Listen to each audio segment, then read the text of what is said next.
तो सबसे पहले Akshay, welcome to Mechanical Pentomath. Thank you Praveen. जैसा कि आपको पता है कि जो भी कैंडिडेट शॉर्टलिस्ट हुए हैं उनका रिजल्ट आ चुका है। सो अब नेक्स्ट टारगेट यही है कि एचपीसीएल के इंटरव्यू राउंड के लिए वो क्या कर सकते हैं। सो आज के इस वीडियो में हम लोग ये बात करेंगे कि एचपीसीएल के इंटरव्यू के लिए एक एस्पिरेंट किस तरह से प्रिपरेशन कर सकता है, सो दैट जो भी जीटी राउंड है और जो भी पर्सनल इंटरव्यू राउंड है उसको वो अच्छे से तैयार कर सके। तो आगे बढ़ने से पहले भाई मैं चाहता हूँ कि आप अपना शॉर्ट में इंट्रो दे दें। So my name is Akshay Bajrang Zawadi. So I completed my BTech from Walchand College of Engineering, Sangli, which is placed in Maharashtra. Then I have done 1 year of job at Eaton India Innovation Center, Pune. Then after I given the gate and I uh, uh, I prepared for 3 PSUs. Basically oil PSUs all. I got selected in IOCL, HPCL, and BHEL, and finally I joined HPCL. सो जैसा कि भाई आपको पता है कि ये जो HPCL का सिलेक्शन होगा, ठीक है, ये डिपेंड करेगा आपका कंबाइंड परफॉर्मेंस। जैसे कि जो कंप्यूटर बेस्ड टेस्ट हुआ है उसको 85% वेटेज मिलेगा। देन उसके बाद होगा ग्रुप टास्क जिसमें 5% वेटेज होगा, एंड फिर पर्सनल इंटरव्यू जिसको 10% वेटेज दिया गया है, ठीक है। और ये जितने भी राउंड हैं they are qualifying in nature, और जो फाइनल सिलेक्शन होगा दैट इज इनका जो भी कंबाइंड मार्क्स होगा उसके बेसिस पे होगा। तो मैं चाहता हूँ कि सबसे पहले तो आप एचपीसीएल का जो इंटरव्यू राउंड होता है, जो इंटरव्यू प्रोसेस होता है, उसके बारे में आप कुछ बताएं। So फॉर मतलब हमारे टाइम पे ऐसा था कि जीडी और GT what ever they call it, means कुछ लोग जीडी बोलते, कुछ जीटी बोलते। बेसिकली डिफरेंस ज्यादा कुछ नहीं है। I will explain what is the difference, but इसमें ज्यादा कुछ डिफरेंस नहीं है। और उसके बाद हमारा जीडी और जीटी राउंड एलिमिनेशन राउंड था, जिसमें से लोग एलिमिनेट कर देते थे और some of the student, so अगर 10 स्टूडेंट लिए तो 2 और 3 student they might select, and then वो 2-3 बच्चों का फाइनली टेक्निकल और एचआर कंबाइंड रहता था एक ही पैनल में। टेक्निकल मेंबर्स 2-3 और 1-2 एचआर रहते थे, तो totally 5 to 6 members were there in final interview, and then final selection उसी दिन डिक्लेयर हो जाता है। और दूसरे दिन मेडिकल को आपको एक एड्रेस दे दिया जाता है, तो उधर एड्रेस और कूपन नंबर रहता है, उधर जाके मेडिकल टेस्ट देना रहता है। तो जैसे कि स्टूडेंट को पता चल गया कि वो शॉर्टलिस्ट हुआ है, तो उसके बाद कॉल लेटर आ जाएगा इंटरव्यू का। यस। और उन्हें जो भी एचपीसीएल के सेंटर्स हैं वहां पे बुलाया जाएगा। तो ये जो एचपीसीएल का इंटरव्यू होता है ये ऑल ओवर इंडिया चलता है या सिर्फ कुछ कुछ प्लेसेस पे? एक्चुअली हर एक जोन का आई थिंक ये लोकेशन फिक्स रहता है। हमारे वक्त जैसे कि मुंबई था for west people, then Chennai भी था, देन लखनऊ था नॉर्थ के लोगों का, और एक था शायद। तो there were 3 to 4 center, so and they वो रीजनली डिस्ट्रीब्यूट हो जाता था कि आप कौन सा देना चाहते हैं interview location, so that flexibility we have. Okay okay. तो आपका वहां पे इंटरव्यू के दिन आपका डे कैसे स्टार्ट होता था, मतलब क्या क्या प्रोसेस आपको फॉलो करनी थी? जैसे कि डॉक्यूमेंट वेरिफिकेशन हो गया या कुछ फॉर्म फिलअप हो गए, मतलब क्या क्या एग्जैक्टली करना होता है? सो जब तो हम इंटरव्यू लेटर भेज देते, तो रिक्वायर्ड लोकेशन पे हमको जाके वो डॉक्यूमेंट्स दिखाने रहते हैं। उसमें मेजरली तो डिग्री सर्टिफिकेट देखते हैं, 10th और 12th, ये वेरी बेसिक डॉक्यूमेंट्स है, वो तो देखती है। और अगर कुछ डॉक्यूमेंट मिसिंग है, और assume you are in final year and you don't have your final degree certificate और ग्रेड कार्ड, उस केस में डरना नहीं है। वो लोग एक तुमसे फॉर्म भरवा के लेंगे, उसमें लिखा हुआ रहेगा कि बिफोर ज्वाइनिंग, और some date will be mentioned in the form, that उस डेट से पहले you have to submit that documents. वो डेट मतलब जनरली ज्वाइनिंग के भी 1-2 महीने बाद की रहती है। सो वो टाइम देते हैं, वो आपको डिक्लेयर करना पड़ता है, डिक्लेरेशन बोलते हैं, सेल्फ डिक्लेरेशन की। I will submit the required document in given time. So even आपके ओके। पास मतलब डिग्री कंप्लीट होने के बाद भी आपके पास 1 साल के बाद भी नहीं है तो that is not valid. But आप लास्ट ईयर को हो और कुछ कुछ यूनिवर्सिटी का बाद में रिजल्ट और डिग्री सर्टिफिकेट आता है, उस केस में दैट इज वैलिड।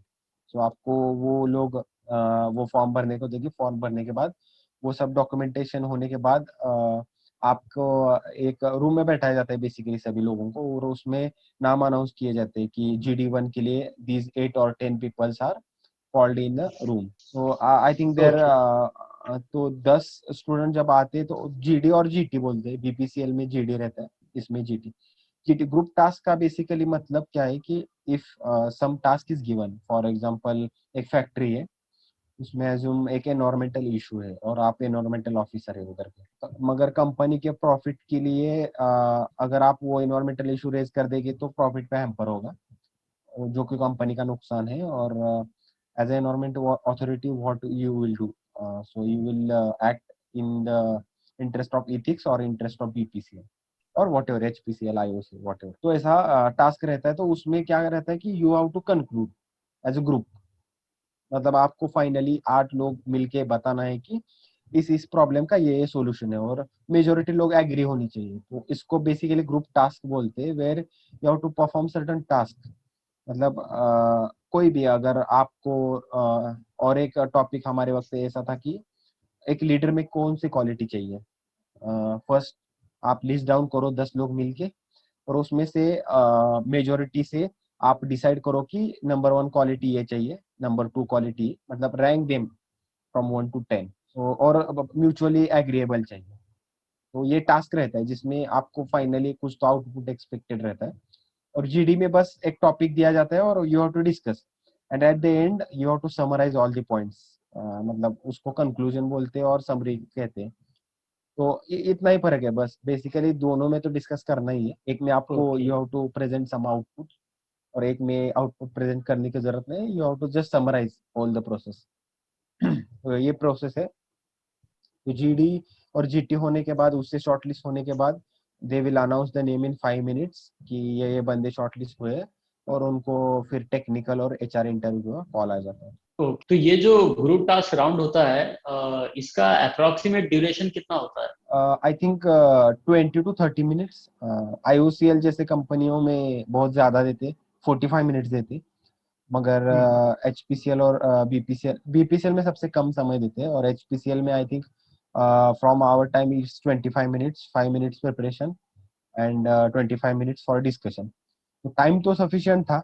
एक ओके। अगर तुम ठीक ठाक से बोल पा रहे हो तो you can enter in to the discussion for 2 or 3 times, मतलब 2 से 3 बार आप एंटर करके एक पॉइंट डाल के यू कैन गो। इसमें भी ओके। अगर ओके। GD में ध्यान में रखना है कि जो भी टॉपिक दिया है उसमें से 3 से 4 पॉइंट निकालने हैं, और उसमें से जो मोस्ट इम्पोर्टेंट पॉइंट है, मोस्ट इम्पोर्टेंट टॉप 2 पॉइंट्स पहले एंट्री में ही बता देनी है सब।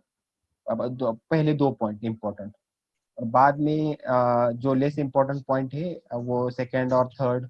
अगर कम टाइम होगा तो इफ यू मिस देन ठीक है, चलता है। मगर इनिशियल एंट्री में 2 पॉइंट तो बताने ही है, most important according to you.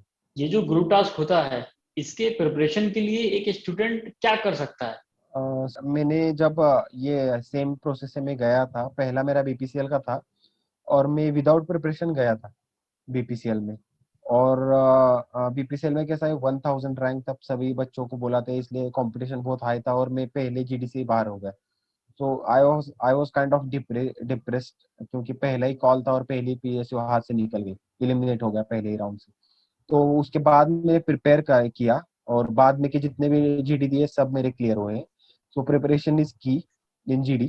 मेरा भी कम्युनिकेशन इतना बढ़िया नहीं था, I was not fluent in English, but PSU में एक एडवांटेज है कि you can use the mix language, like Marathi और सॉरी हिंदी और English, you can use that mix language. So बहुत सारे लोग थे वो स्ट्रिक्टली हिंदी पे अड़े थे, मगर at the end of the discussion ऐसा रहता है कि panellist is not going to मतलब रिमेम्बर कौन से लैंग्वेज में आपने बात की है, हिंदी और इंग्लिश। मगर if you start with English and then continue with Hindi, start कर दिया, थोड़ा इंग्लिश में बात कर लिया और बाद में हिंदी को थोड़ा अटैच कर दिया, तो उसमें ज्यादा मतलब आपको even if you are weak in Hindi sorry English, वो भी मतलब यू कैन ओवरशैडो, मतलब थोड़ा इनिशियली इंग्लिश बोल दो और बाद में हिंदी वे में पॉइंट्स रख दो, और बाद में एक बार डिस्कशन स्टार्ट हो गया तो उसमें ज्यादा कुछ मतलब लैंग्वेज का ये इम्पोर्टेंस नहीं है। तो प्रिपरेशन के फेज में मैंने ये किया था कि नेट पे गया पहले तो आपको बीपीसीएल जीडी, बीपीसीएल एचपीसीएल और आईओसीएल किसी का भी नाम डाल के जीडी टॉपिक्स करके सर्च करो, आपको कोरा पे बहुत सारे टेस्ट केसेस मिल जाएंगे कि कौन कौन से केसेस है। आपका पहला टास्क है वो तो कवर करना ही है, आपको 9 से 10 केसेस मिल जाएंगे। मैंने एक वर्ड फाइल क्रिएट किया था और उसमें ये सभी टॉपिक लिस्ट मतलब कॉपी पेस्ट करके ये सब केस स्टडीज डाल दिए थे। और मैंने क्या किया था कि पहले मैंने खुद थिंक किया कि what is my my solution, मतलब मेरे दिमाग में कौन से पॉइंट आ रहे हैं इसके और क्या सॉल्यूशन हो सकता है, तो ये लिस्ट डाउन किए। और मेरे साथ जो भी 2-3 बंदे प्रिपेयर कर रहे थे और जो भी नहीं भी प्रिपेयर कर रहे थे, उनको एक केस स्टडी सुना के मैं उनको पूछता था कि ये मेरा सॉल्यूशन है और क्या बता सकते हैं। तो ऐसे करके मैंने 5-6 लिस्ट डाउन किए थे पूरे, मतलब हर एक टॉपिक के लिए। और सिमिलरली सभी जीडी टॉपिक आइदर यूट्यूब से, नहीं तो कोरा से, नहीं तो गूगल से मैंने ऐसे उठाए थे और मेरे आई थिंक 12-13 टॉपिक ऐसे मिल गए थे। तो बीपीसीएल में तो रिपीट हुआ था, ओके मतलब ओके। जो भी प्रीवियस ईयर आया था सेम आया था बाद में, मगर एचपीसीएल में रिपीट नहीं हुआ था। मगर जो हम्म 12-13 जीडी के मेरा प्रिपरेशन था, मतलब मैंने वो पॉइंट थॉट प्रोसेस भी आपको ऐसा है कि टॉपिक दे दिया और आप झट से थिंक कर लोगे और करेक्टली थिंक कर लोगे, ऐसा नहीं होगा। आपको हम्म 12-13 या 10-12 जो भी जीडी के है उसके थॉट प्रोसेस का आपके माइंड में एक माइंड फ्रेमवर्क प्रिपेयर हो जाएगा। अगर मुझे कुछ पता भी नहीं है फिर भी इसमें से मैं 2-3 पॉइंट निकाल सकता हूँ, तो ऐसा फ्रेमवर्क आपको रेडी रखना है। तो जब एंट्री दिया तो मतलब टॉपिक तो बहुत आसान था, जब एचपीसीएल में दिया था तो उसमें से टॉपिक तो बहुत सिंपल था। एक मेरा शायद शिप का था, जिसमें आप हम एक शिप में हैं और I am the captain of the ship, और 4 आइलैंड है शायद, उसमें एक में आदिवासी है, वो गन लेके खड़े हैं, मतलब ऐसे डिफरेंट आइलैंड्स है और उसमें हम्म। उसमें उनके प्रोज एंड कॉन्स बताए थे कि इस आइलैंड पे ये अच्छा है मगर इधर ये धोखा है। तो आपको लिस्ट डाउन करना था कि आप किस पे लैंड अप करेंगे। तो this was kind of okay. Group task, और कलेक्टिवली बताना था कि दिस आइलैंड पे हम सब लोग अग्री है कि हम उतर जाएंगे और दिस इज सेफेस्ट, और एक्सप्लेन करना है व्हाई इट इज सेफेस्ट। तो this is kind of GD था। तो हम मैंने तो ये प्रिपेयर नहीं किया था इनिशियली, मगर जो भी बेसिक पीछे वाला प्रिपरेशन था वो हेल्प आया। 2-3 पॉइंट निकाल के हमने pros and cons list down किए और वो जीडी निकल गया। तो बेसिकली जीडी में जो भी मेन पॉइंट्स है, फर्स्ट कॉन्फिडेंस बहुत इंपॉर्टेंट है, कॉन्फिडेंस से बोलो और try to enter as early as possible. अगर इनिशियल एंट्री ले ली तो वेल एंड गुड, मतलब तुमने अगर फर्स्ट एंट्री ले ली तो समझ लो 50% के 50-70% केस में आपका हो ही जाएगा कि ओके। आप जीटी और जीटी में से शॉर्टलिस्ट हो ही जाओगे। अगर नहीं भी हुआ तो try to enter as early as possible, पीछे वेट मत करो हम्म। कि आपका सामने वाला पैनलिस्ट आपको वो उठाएगा और भाई तुम बताओ क्या है। हम्म। तो ये बेसिक पॉइंट्स है जीडी के लिए। सो मुझे लगता है कि अगर एक कैंडिडेट सही से प्रैक्टिस करे, मतलब अब उसे पता है कि 20 दिन बाद या 1 महीने बाद उसका इंटरव्यू है, तो पहले से ही अगर वो प्रैक्टिस करे, एटलीस्ट डेली एक जीटी टॉपिक कोई भी लेके अपने फ्रेंड्स लोगों के साथ, ठीक है, एक जनरल डिस्कशन भी करे ना, तभी वो उस राउंड के लिए यूज टू हो जाएगा। और कहीं ना करेक्ट करेक्ट। कहीं वो चीज उसे दिखेगी कि हाँ मतलब मैंने अगर प्रैक्टिस की है, तो at the time of interview भी वो आराम से बोल लेगा। और जो भी और 12-13 जीडी का कॉन्फिडेंस है ना, ये वो कैरी होता है, मतलब आप कॉन्फिडेंस लेके उसमें एंट्री करते हो कि हाँ मैंने प्रिपेयर किया है और कोई नया टॉपिक आएगा तो भी मैं थोड़ा तो बोल ही पाऊंगा। और दूसरी चीज, जैसा आपने ऑलरेडी अभी बताया कि ये पीएसयूज का इंटरव्यू है, और पीएसयूज के इंटरव्यू में लैंग्वेज डजेंट मैटर। तो ऐसे बहुत सारे स्टूडेंट होंगे जो इंग्लिश लैंग्वेज में काफी वीक हैं, तो मैं यही रिकमेंड करूंगा कि आप अगर इंग्लिश में वीक हैं तो आप हिंदी में बोलिए। डोंट वरी अबाउट सिलेक्शन, क्योंकि अगर वहां पे आपको जस्ट अपना पॉइंट ऑफ व्यू रखना है। और मेरा तो इस लैंग्वेज के बारे में और एक सजेशन रहेगा कि don't stick only to Hindi. मतलब हम जैसे दोस्त से बात करते हैं उसमें बीच बीच में इंग्लिश वर्ड्स आ जाते हैं। सो ऐसा ओके। नहीं है कि मतलब प्रेशर को आपको दबाव ही बोलना है। मतलब प्रेशर हम्म। इज 10 हाँ हाँ, बार, यस यस दबाव यस। 10 बार। इतना भी मतलब स्टिक मत करो, कीप इट मिक्स। जैसे हम फ्रेंड से बात करते हैं और it it should be like of normal conversation. जो भी हम जैसे हम्म कोई भी टेक्निकल डिस्कशन करता है और कोई भी डिस्कशन जिसमें हम मिक्स यूज करते हैं, हिंदी प्लस इंग्लिश भी रहता है हमारा। तो अगर तुम कॉन्फिडेंस नहीं हम्म। है तो वो मिक्स कॉन्वर्सेशन रखो। Don't try to stick only strictly to Hindi. मतलब टर्मिनोलॉजी जो है वो तो एज इट इज रहेगी, क्योंकि राइट। आपने इंजीनियरिंग इंग्लिश लैंग्वेज में की है, तो आपको इंग्लिश के जितने भी वर्ड्स होंगे, जो भी टेक्निकल वर्ड्स होंगे, वो तो आपको पता होंगे। इस ग्रुप टास्क राउंड के लिए भी मैकेनिकल पेंटोमैथ ने एक ग्रुप टास्क ऑर्गेनाइज किया है। तो जो भी एस्पिरेंट्स, जो भी कैंडिडेट ग्रुप टास्क में पार्टिसिपेट करना चाहते हैं, वो नीचे डिस्क्रिप्शन बॉक्स में लिंक दी गई है, आप वहां पे जाएं और एनरोल करें। सो अक्षय, अब मैं आगे बात करूंगा अबाउट पर्सनल इंटरव्यू। तो पर्सनल इंटरव्यू का आपका कैसा एक्सपीरियंस रहा वो बताइए, और फिर हम लोग आगे बढ़ेंगे कि पर्सनल इंटरव्यू के लिए क्या क्या हम लोग कर सकते हैं। सो पर्सनल इंटरव्यू मेरा बेसिकली अराउंड 45 to 50 मिनट्स, क्योंकि उसमें एचआर भी इंक्लूडेड था। तो सब मिला के 45 to 50 मिनट्स में इंटरव्यू हुआ था। तो पहले फेज में तो पूरा टेक्निकल हुआ था। तो मेरा जो इनिशियल था, मतलब मैं 1 साल जॉब करके आया था, तो इसलिए मेरे पास एक एडवांटेज था कि I have some topic to introduce. मगर मैंने इंट्रोडक्शन में ही बोल दिया था कि I have 1 year of experience, so that they will ask question on the same topic. वो जो आप लास्ट 2-3 सेंटेंस में आपको मतलब जिसमें आपको लगे कि आपको वो क्वेश्चन पूछे।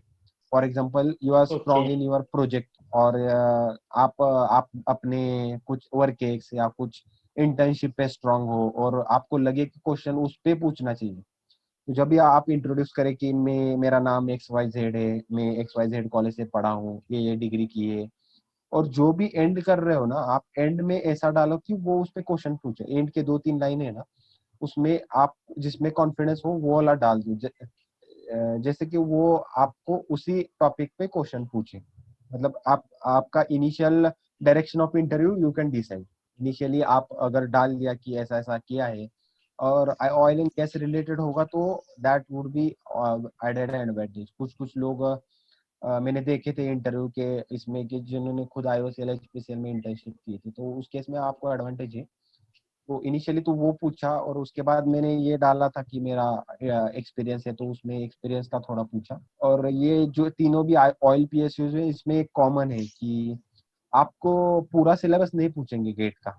टेक्निकल क्वेश्चन जो भी आएंगे ना, बहुत पर्टिकुलर एरिया में से आते हैं। तो फॉर ऑयल पीएसयूज पर्टिकुलरली आप fluid turbo machinery, fluid mechanics और बेसिक स्ट्रेंथ ऑफ मटेरियल तो करके जाइए कुछ। तो मतलब जनरली पूछेंगे तो कैंटिलीवर और सिंपली सपोर्टेड से आगे नहीं जाएंगे वो लोग। और इसमें फ्लूइड टर्बो मशीनरी में पंप के कैरेक्टरिस्टिक, उसके बाद turbine characteristic, fluid turbo machinery reciprocating pumps, उसका फ्लो रेट, प्रेशर, जो भी टर्मिनोलॉजी जो भी यूज होते हैं ना, तो वो करके जाओ। क्योंकि अगर ऑयल एंड गैस में आप देखोगे तो मेजोरिटी जो भी मैकेनिकल इंजीनियर डील करेगा इन्हीं इक्विपमेंट के साथ डील करेगा। और जो भी पैनलिस्ट है उनका भी एक्सपीरियंस इसी फील्ड में रहता है। So they will not ask you thermodynamics और बताओ basic what is first law, equation लिख दो, वो नहीं पूछेंगे। पंप कैसे सिलेक्ट करोगे, पंप के कैरेक्टरिस्टिक मतलब ड्रॉ करके दिखाओ, जस्टिफाई ऑल दीज। तो एप्लीकेशन जो है ना उसमें ज्यादा फोकस करो कि स्ट्रेंथ ऑफ, मतलब फॉर एग्जांपल डिजाइन के एप्लीकेशन, मशीन डिजाइन में जो भी हमारा गियर आता है, उसके बाद बियरिंग्स आते हैं वो, देन हीट ट्रांसफर, मतलब ये थर्मल सेक्शन से जो भी एप्लीकेशन है, और मैन्युफैक्चरिंग सेक्शन से जो भी एप्लीकेशन है। तो एप्लीकेशन पे ज्यादा फोकस करो। और पंप और टरबाइन का मिस मत करना। Fluid turbo machinery and fluid mechanics are the topmost, and then application of all other subjects। Question इसी पे ही आएंगे। और आप प्रीवियस इंटरव्यू पढ़ोगे, मैंने जैसे कोरा और बाकी जो भी प्लेटफॉर्म्स है जिधर लोगों ने प्रीवियस ईयर एक्सपीरियंस डाले थे, कुछ कुछ ग्रुप क्रिएट हुए थे, तो डे वन पे जिसका भी इंटरव्यू होता था वो पूरा एक्सपीरियंस डालता था। तो क्वेश्चंस बहुत कॉमन है, तो वो करके जाना, 100% उसी से ही क्वेश्चन आएंगे टेक्निकल में। और उसके बाद एचआर रिलेटेड क्वेश्चन स्टार्ट होते हैं, जिसमें से बहुत most common, you should be prepared for this, why BPCL, why HPCL और वाई आईओसीएल। सो ये तीनों का आंसर रहना चाहिए। वो पूछेंगे लोकेशन का, एक 100% पूछेंगे, are you comfortable with location. So आपके पास कुछ तो आंसर चाहिए कि हाँ, मैं ऑल इंडिया ट्रैवल करने के लिए रेडी हूँ और I am comfortable with relocation. तो ये दो क्वेश्चन तो एक्सपेक्टेड है, प्रिपेयर करके जाना। ओवरऑल देखा जाए तो पर्सनल इंटरव्यू से रिलेटेड आपने सारी चीजें कवर कर ली है। जैसे आपने ऑलरेडी बता दिया है कि लैंग्वेज डजेंट मैटर, बट फिर भी क्या ऐसा पॉसिबल है कि जो पर्सन इंटरव्यू में हिंदी लैंग्वेज का यूज कर रहा है, सो उसे इंटरव्यू में कम मार्क्स मिलेंगे? क्या ऐसा हो सकता है? नहीं मतलब बेसिक, मेरा भी जो भी इंटरव्यू हुआ था ना, मैं क्या किया था कि जो इनिशियल इंट्रोडक्शन है वो तो हिंदी में मत दो, एटलीस्ट वो तो आप रट के जा ही सकते हो, वो तो आप हम्म। रेट के जा सकते हो। और एक बार कॉन्वर्सेशन स्टार्ट हो गया ना, मुझे भी पता नहीं है कि मैंने कौन सी लैंग्वेज में इंटरव्यू दिया था, basically it was kind of mix. इसलिए अगर हिंदी में भी है तो मतलब आप इतना डरिए मत। जो जैसे मैंने कहा कि जो टेक्निकल टर्मिनोलॉजीज है वो तो हिंदी में इंग्लिश में ही आएंगी, और कंबाइंड विथ हमारा Hindi normal conversation, same same strategy इधर भी फॉलो करना। और जो क्वेश्चन पूछने वाले थे वो भी मैं मेरे से हिंदी से ही बात कर रहे थे कि अज्यूम करो मेरे पास एक पंप है, उसको इतना फ्लो रेट चाहिए, तो तुम कैसे डिजाइन करोगे, तो ये क्वेश्चन था। तो मैंने भी उसी तरह से आंसर दिया कि सर हाँ, मेरे पास प्रेशर मतलब फ्लो फ्लो कैरेक्टरिस्टिक है, ये प्रेशर के लिए मैं डिजाइन करते हैं, ऐसा मतलब उन्होंने भी हिंदी में पूछा था, मैंने भी आंसर हिंदी में दिया था, मगर technical terminology has to be in English. अगर जिधर जिधर कुछ हमारे पूरा मतलब रट के गए रहते हैं, कुछ डेफिनेशंस वगैरह वो भी रट के गए रहते हैं, तो you can put the in English. And जिधर भी कंफर्टेबल नहीं है हिंदी में स्विच कर दो, कोई दिक्कत नहीं। सो ग्रुप टास्क और पर्सनल इंटरव्यू के लिए एक स्टूडेंट क्या कर सकता है सो दैट उसका प्रैक्टिस भी अच्छे से हो जाए और before going for actual interview वो यूज टू हो जाए? हाँ मतलब जैसे मैंने जीडी और जीटी का मेरे दोस्त के साथ जो भी मॉक मॉक किया था, जीडी और जीटी के, तो मॉक दे दो और इंटरव्यू में आइदर मतलब अगर कोई दोस्त है या कोई प्लेटफॉर्म है, तो आप उधर जाके मतलब दोस्त से पूछो कि उसको रिज्यूमे दो, और बोलो कि पूछ लो मुझे जो भी पूछ सकते हो, तो दैट इज वन पॉइंट। और कोई इंटरव्यू वगैरह ले सकता है तो that is also good good option to explore. Mechanical Pentomath ने ये डिसाइड किया है कि ग्रुप टास्क और मॉक इंटरव्यू ये दोनों कंडक्ट करेंगे हम लोग। सो कैंडिडेट्स को मैं यही बोलना चाहूंगा कि अगर आप चाहते हैं कि ग्रुप टास्क का प्रैक्टिस करें और मॉक इंटरव्यू का प्रैक्टिस करें, तो उसके लिए आप नीचे डिस्क्रिप्शन बॉक्स में मैंने लिंक दी है, आप जाएं और वहां से एनरोल करें। और मॉक इंटरव्यू में हमारे साथ अक्षय भी होंगे जो कि एचपीसीएल से हैं। To increase the chance of selection in interview, what should be the approach and attitude of the candidate? अभी देखो, जो जो भी ऑयल पीएसयूज है, HPCL, IOCL, BPCL, they are basically oil मतलब डाउनस्ट्रीम का मैनेजमेंट कंपनी है। वो खुद ऑयल एक्सट्रैक्ट करके नहीं बनाती, they just purchase the oil from some ONGC और इंपोर्ट करके और आपको जस्ट बेचती है, बेसिकली वो मार्केटिंग कर रही है, मार्केटिंग कंपनी है। तो आप जब इंटरव्यू को जा रहे हो तो you have to show the attitude like leadership, मतलब जो भी क्वेश्चन आ रहा है तो your answer should be solution oriented, मतलब जो भी आंसर दे रहे हो सॉल्यूशन ओरिएंटेड देना चाहिए। और इंटरव्यू में ओवरऑल कॉन्फिडेंस मेंटेन करना चाहिए कि whatever answer you are giving you should be confident. अगर पता नहीं है तो पता नहीं है बोल दो, कोई दिक्कत नहीं है। मगर मतलब इतना मतलब कुछ मतलब आपने सिर्फ कुछ तो आइडिया है तो आपको लगता है कि ये कंसेप्ट ऐसा होगा, इस बेसिस पे आप जाओगे जाओगे और वो आपको लेके जाएंगे और बाद में पता चला कि आपका पूरा कंसेप्ट गलत हो गया। तो ये मत करना, पता नहीं है तो बोल दो पता नहीं है। और कॉन्फिडेंस कैरी करना। रिज्यूमे का एक प्रिंट वो पूछेंगे 100%, तो जाते वक्त 2-3 प्रिंट लेके जाना। और रिज्यूमे में एक ना जो भी लिखा है सब आना चाहिए, मतलब जो भी वर्ड्स डाले हैं उसका meaning, what is the significance, application सब चाहिए उसका। तो वो एक पॉइंट ध्यान में रखना। मैं चाहता हूँ कि आप एस्पिरेंट्स को एक फाइनल मैसेज दे दें। सो मेरा कहना यही रहेगा कि बी कॉन्फिडेंट, बिकॉज इनिशियली मेरा भी इंग्लिश ज़्यादा कुछ अच्छा नहीं था। नॉलेज सबके पास रहता है, आपने अभी सीबीटी क्रैक किया है और गेट क्रैक किया है तो obviously you have that technical skills और टेक्निकल नॉलेज। और 1-1.5 महीना just practice that English stuff, because जो भी बात कर रहे हैं तो ट्राई करो थोड़ा इंग्लिश इनकॉर्पोरेट करें। हालांकि इंटरव्यू हिंदी में भी दे सकते हैं, मगर इफ मिक्स रखो, मेरा तो सजेशन यही रहेगा। और कैरी द कॉन्फिडेंस, बिकॉज आपका कॉन्फिडेंस ही आपको सिलेक्शन तक पहुंचाएगा। Thank you very much, Akshay, for sharing your valuable experience thank you. and giving your precious time. और आई होप जो भी चीजें आपने बताई है related with this HPCL interview round, अगर एक कैंडिडेट इसे सही तरीके से अप्लाई करे तो definitely he can crack this interview. Because जैसा कि शायद आपको पता भी हो कि इस बार मैकेनिकल के लिए अराउंड 120 सीट्स है, which is a huge number. So काफी अच्छी अपॉर्चुनिटी है और मुझे लगता है कि कैंडिडेट्स को ये अपॉर्चुनिटी मिस नहीं करनी चाहिए।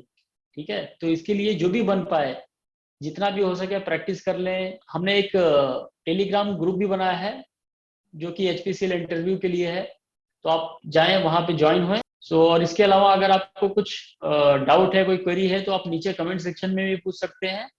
और हमारा जो मैकेनिकल पेंटोमेथ का जो टेलीग्राम का चैनल है वहां पे भी अपने डाउट को पूछ सकते हैं। Once again Akshay, thank you very much. So अब इस वीडियो को हम यही फिनिश करते हैं। Bye, take care. Thank you, bye.